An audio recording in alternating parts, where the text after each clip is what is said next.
Детскиот драмски фестивал годинава ќе се одржи од 7 до 10 април, а на него ќе настапат 8 театарски групи од неколку градови во нашата држава.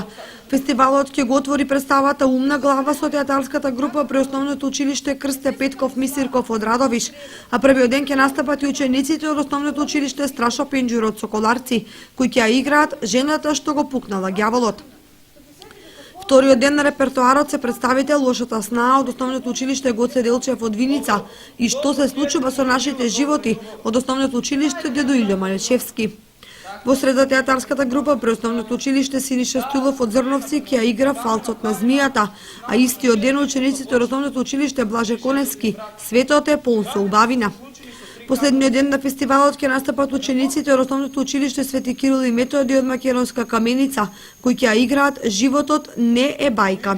А за бесата ќе ја спуштат Основното училиште Кирил Печиновиќ од Скопје со представата Волшебната езерска бајка. Победниците на 7-то издание на Драмскиот театар ќе бидат прогласени на 15 април во 12 часот, кога ќе бидат доделени и наградите и признанијата.